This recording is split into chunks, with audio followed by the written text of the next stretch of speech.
everybody, welcome back to my channel. I wanted to do another message for you. I just uploaded a love reading, so I wanted to get a message just from the guides, from Spirit, and see what messages the guides have for everybody. So, okay, so we're going to start with some oracle, and what popped out was magnificence. So your guides want you to know how magnificent you are right now. It says you are amazing, magnificent, and unique, but most importantly, you are enough. Beautiful. I love it. So some of you could be doing like some cloud gazing. I don't know, the weather is getting warmer around the country. If you're in the United States or wherever you are, hopefully the weather's getting warmer for you if you're up in the Northern Hemisphere, but your guides are coming in to say you're unique, you're special, you're enough, no matter what is going on. Beautiful, beautiful. I love this. So this is another message from your guides. They're acknowledging like your purest essence, and it says free spirit.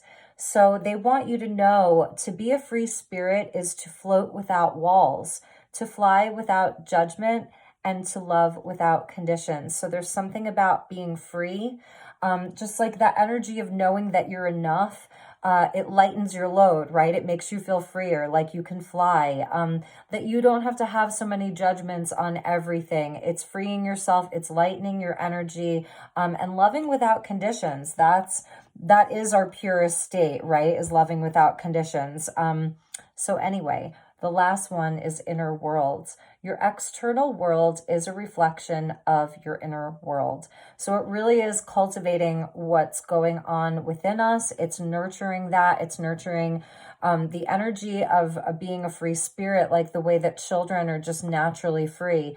And I know that, you know, this message sort of goes against logic in many ways, because it's like, well, I can think of all the reasons why I should be loving with conditions, certain conditions. You know, we're here in this 3D/4D reality, but I feel that this is a higher message from the guides. It's a message of 5D and above. So sort of anchoring some of that, working with that, making sure that we are participating in those energies, and making that part of our daily practice, because I feel that that's the energy of this inner world. Our external world being a reflection of our inner world. If we're looking to create, you know, more love in our life, abundance, joy, happiness, health, wealth, you know, all of that, then it starts from within. And what landed at the top of the deck, I want to show you this, are sort of like the divine counterparts there. So it says reflection, see all aspects of yourself through the reflection of the one who mirrors your hidden self. So things about relationships coming up and things that we're seeing in the other, and how perhaps sometimes the things that we see within the other, or within, if this is the internal world and the external world, how some of the things that we see that are triggering and bring things up are a reflection of our shadow and our hidden self. So that's kind of amazing. I wanted to start with the oracle, and now I know why. All right, so let's see what else the guides want us to know. I'm using Celestial Tarot. When I open the deck, I see the Princess of Pentacles with spring. So here we are in spring in the Northern Hemisphere with Neptune and the Hanged Man. And I love this card of Neptune because this is where he is absolutely getting unstuck. This is where we do start moving. What's so interesting about this card is that it's like the actual Hanged Man is all the way in the background. It's Neptune that's at the forefront. And we do have that Neptune Neptune Jupiter conjunction in the sign of Pisces that's happening this month.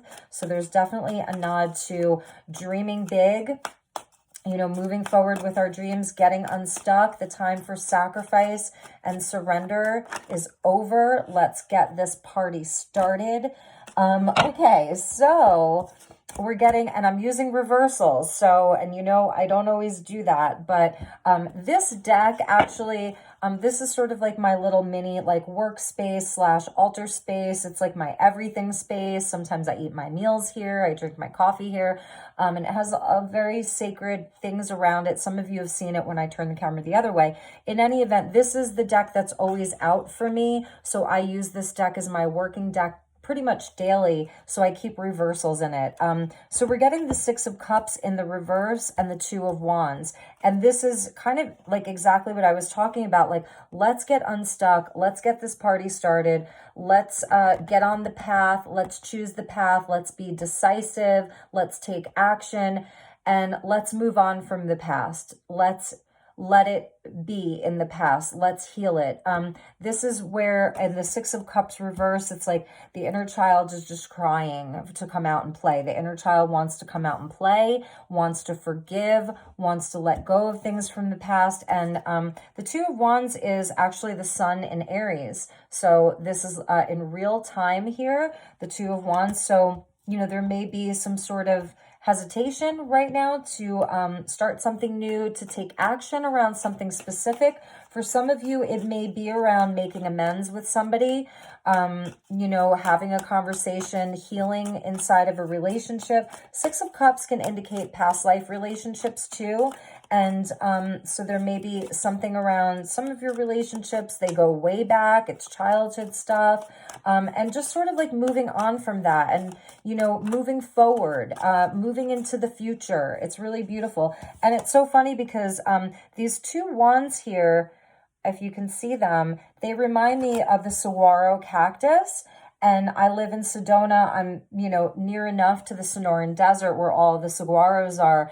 And what's interesting about them is that the bigger they are and the more sort of arms they have, it shows their maturity and their age. So there is definitely, because they're both in reverse, something about maturing, about how we grew up, around relationships from the past, past lives, and absolutely the inner child and growth. So there's definitely something about growth in that. So let's get a few more messages and see what we have here. And again, this knowing that you're enough, and I feel that that's a big message too. We had the new moon in Aries, which was conjunct Chiron in Aries and Mercury in Aries. So a lot of opportunity for triggers that were coming up inside of the new moon energy and healing of old wounds, healing of core wounds. Chiron is that sort of healing crisis. So we get the Five of Cups in the reverse. And I love this because we get the Magician in the upright. So this is where we are absolutely creating. So your inner world is, where it starts, and then your external world becomes a reflection of your inner world. So it's about releasing pain, releasing hurt, releasing disappointment. And this is where you have all of the aces here that are available to you, all of the tools that you need, bringing more magic into your life, creating your own reality, taking action, taking charge, believing in yourself. Trust me, the Magician, he knows his magnificence. He knows that he's magnificent. He knows that he's enough. So you're all magicians. You're all creators. This is Gemini energy along with air, along with interesting. So this is also Virgo here, because Virgo and Gemini are co-ruled by Mercury. And I love his wand here with it's just exuding light and power and intention. So this is your divine will. It's inspired action. It's inspired communication. It's alchemy. You're a magician. You're an alchemist. You can absolutely create whatever you want. And so we're seeing sort of what needs to be alchemized. And a lot of it has to do with ambition and drive and feeling we can sort of release hurt from the past, pains of the past, and let our inner child come out too. I feel like this is also a message of let your inner child come in and make magic in your life. What would your inner child want to create, do, speak, feel, touch, experience? What does your inner child want to do? And that can seem very frightening sometimes, because maybe your inner child would blow up half of your life, so anyway, do with that what you will. I think we're just going to take off of the top. So we get the Princess of Cups. So this is about something beautiful that wants to be created from your heart.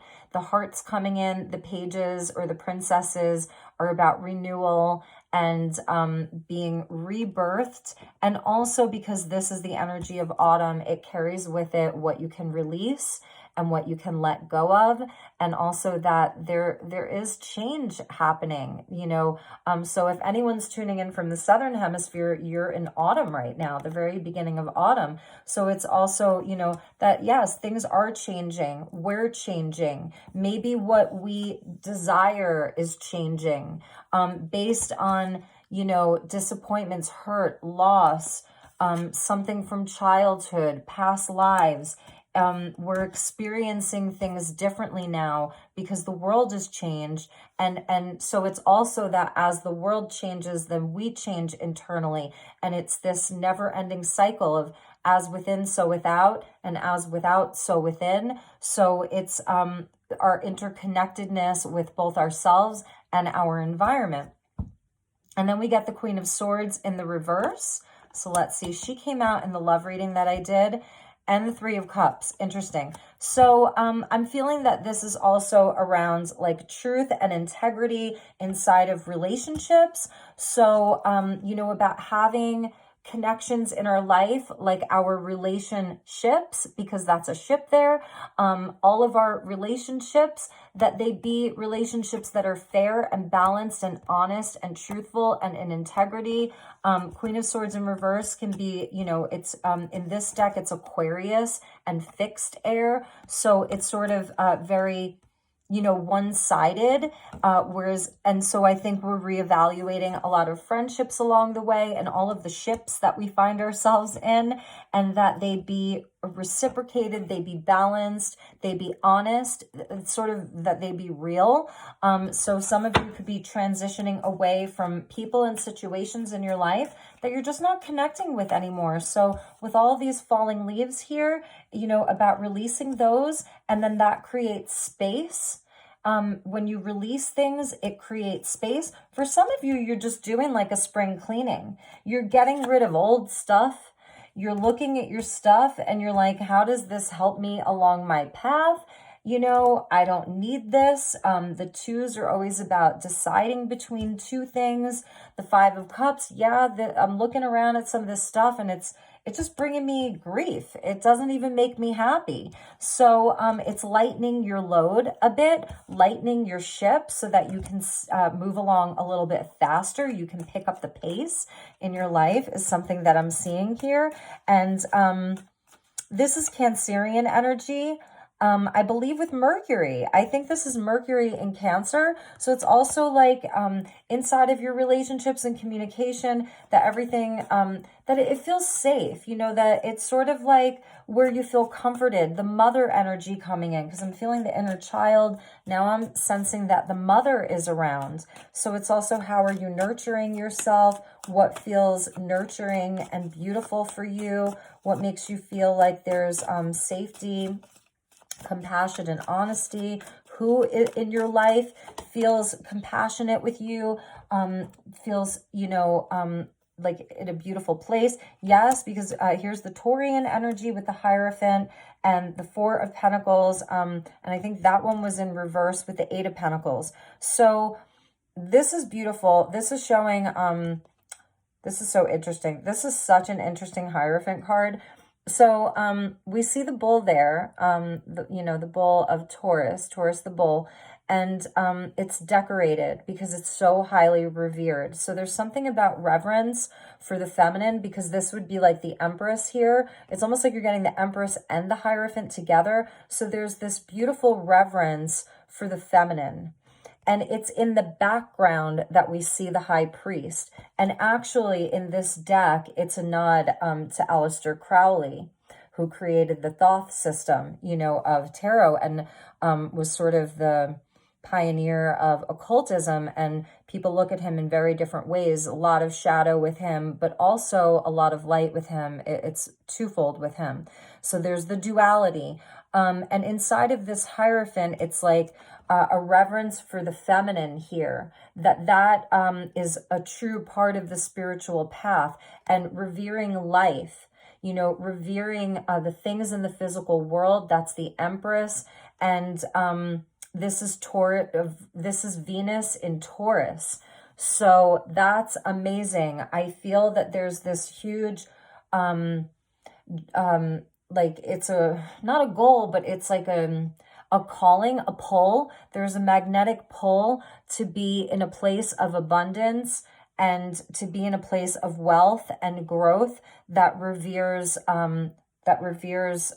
life, that reveres children, going back to that Six of Cups in the reverse, where maybe children aren't being protected or honored, or and I could go on and on about that. So this is where it's a spiritual energy with the Hierophant, and it's really a commitment to ourselves, a commitment to the divine feminine. And then there's also the masculine is in the back, and there's a rainbow above him. So it's also a nod to humanity, the rainbow body, ascension. I'm seeing here the spiritual path. What fell out in the reverse is the Four of Pentacles in the reverse and the Eight of Swords in reverse. And this is where, like, it's releasing control. It's just releasing the need to have control over anything. That really what we can control is our inner world, the workings of our mind, the thoughts that we think, because that's what we're creating. So it's sort of like releasing control over other people, what other people think, what other people do, what other people say. Queen of Swords in reverse. Are other people honest, or other people phony, or you could go on and on with that. And it's just like releasing that, like, Four of Pentacles upright is this is Orion here, where I don't know, it's like he's killed something.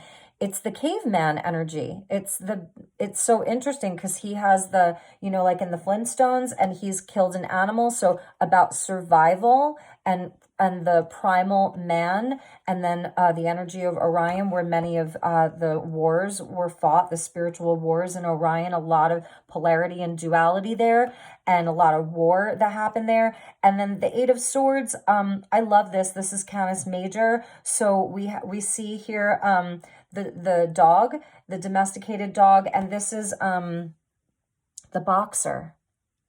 This is the boxer. And this is oh gosh, I want to say it's Venus and Gemini. So this is, again, the duality. And I feel that this is where our loyalties are. And the boxers are protective dogs, they're dogs that are highly protective. They're very alert. They're fast. They have a lot of energy. And where it's about like what we give our energy to in our mind. So it's absolutely about untrapping ourselves from the workings of our mind that is chaotic and not helpful, not useful. It's where you can trap yourself inside of the workings of your own mind, of just like trying to control everything. It's the survival instinct, survival mechanism that we are being asked to release with this new energy, the Princess of Autumn, the Princess of Cups.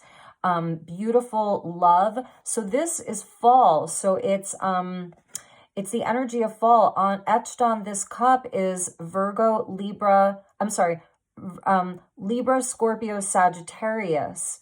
So Libra, Scorpio, and Sagittarius, it's, about partnerships, transformation, and expansion. So inside of the relationships, transformation, because we get Pluto that comes in with Scorpio and it transforms everything. It's death and rebirth.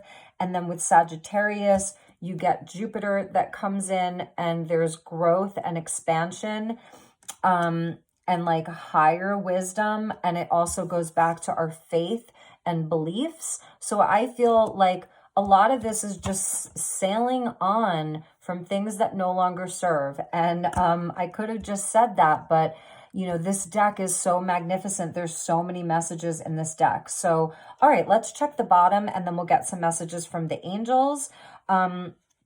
It's so interesting because it's all wands at the bottom. We get the Six of Wands, the Five of Wands, and the Seven of Wands. Six of Wands and Seven of Wands are in the reverse. Five of Wands is upright. So I feel that a lot of this is letting go of the need to be right, letting go of the need to fight, you know, to be right, to fight. And in the middle of all of that is sort of where the Grail comes in. And it's the constellation of Crater, which is so interesting. This is all Leo energy here. So here's like the angels with Lyra or Lyra, and the beautiful music of the angels sort of calling us to just release some of the unhealthier aspects of our ego and embrace the healthy aspects of our ego that helps move us along, the healthy ego that is so necessary to be here in this physical body and on this physical plane. And yeah, and just also the Six of Wands almost as like a warning or an omen with that giant raven there, and being in the reverse. Like, it's not about winning. It's not always about victory, that we see it in a specific way. It's sort of redefining what success means, redefining what our own success is, because there is this amazing Holy Grail or chalice. And this is Leo in Jupiter, so, or Jupiter in Leo. So if any of you have Jupiter in Leo, it is, it goes back to the inner child. The Five of Wands can often speak to siblings. It's other people. So it's friends, siblings, coworkers, it's other people. And this is where we see ourselves in other. When we saw this reflection card, see all aspects of yourself through the reflection of the one who mirrors your hidden self. So that's the Five of Wands here, and that there's actually some kind of a chalice that's there. It's where we can go to for healing. It actually brings a lot of healing.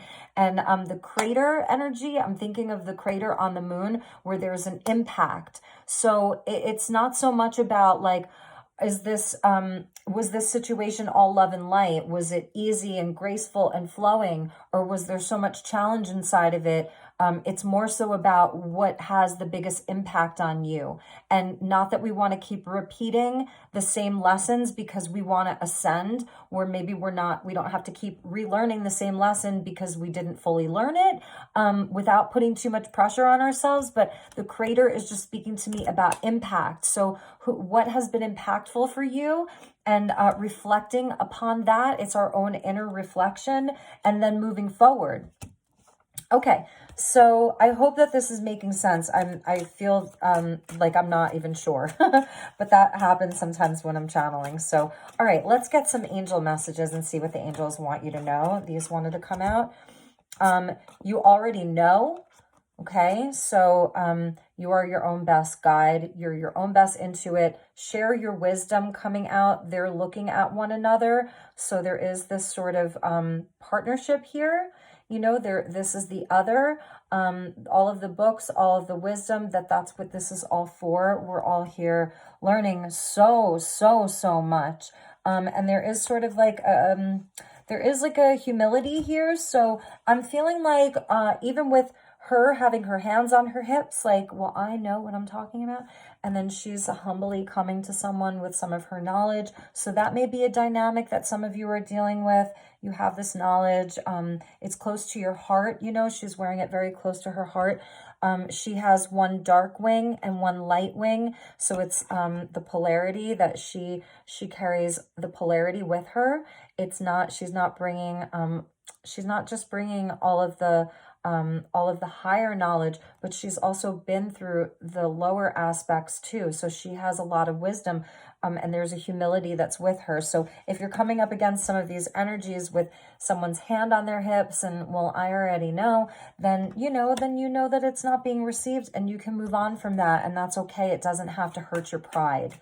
With all of those wands, Five of Wands, Six of Wands, Seven of Wands, it is a lot about our pride. And so I think it's just having healthy pride, healthy ego. All right, so let's get a few more. This one wants to come out. Love yourself. First and foremost, ladies and gentlemen. Beautiful. Remember that first card. You are magnificent. You are unique. You are special. You are all of that. You know, and you are enough. You're amazing. Love yourself. Your guides want you to know that you are amazing. You are enough. You are special. You are unique, and you are enough. And the energy of the free spirit too. That's sort of this Princess of Cups. you know, releasing because, you know, there's something new that you can form. There's, I don't know, for some of you, this is an apology, and this came up in the other reading that I did. Like, if you're waiting for a resolution, if you're waiting for closure, for an apology from whatever, you don't have to have it in order to move forward and be free and be this free spirit that you were born to be. Let's get one closing message. All right. Thank you, angels. One closing message for whomever needs it. They said that one. Explore. Yes. So crossing bridges. Okay. And it is a spiritual path that you're on, you know, with the Hierophant coming out, even if you have, you know, a very sort of 3D job, you know, you work in a corporate office somewhere, or you, you know, you have a more kind of in your day-to-day, you're like, well, I don't live like a monk, because he's wearing this sort of Tibetan robes, you know, like he's come from a monastery and he's leaving the monastery and going off to explore the real world. That's still a spiritual path. It's not so clearly defined. It really and truly isn't. So I feel that this is like the angel who is sort of leaving the monastery and going off to explore the world, and all of the things in the physical world that you can experience, all of the things that your senses can experience. It's food.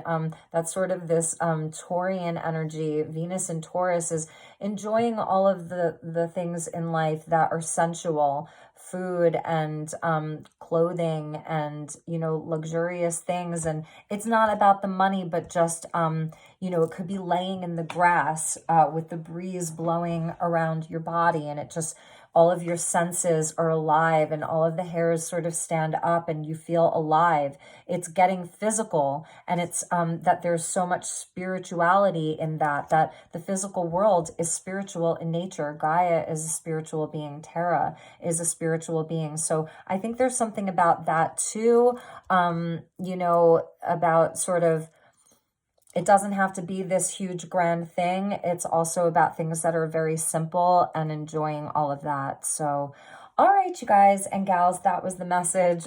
Like I said, I hope that it made sense. At the bottom, we do see friendship here. So this is something that's really highlighted, I feel, in this reading, is a lot of relationships and friendships and situationships, and like I said, all of your ships. So those are definitely highlighted right now. Yeah. All right. Take good care. I will talk to you all soon. Have a beautiful week ahead. Namaste.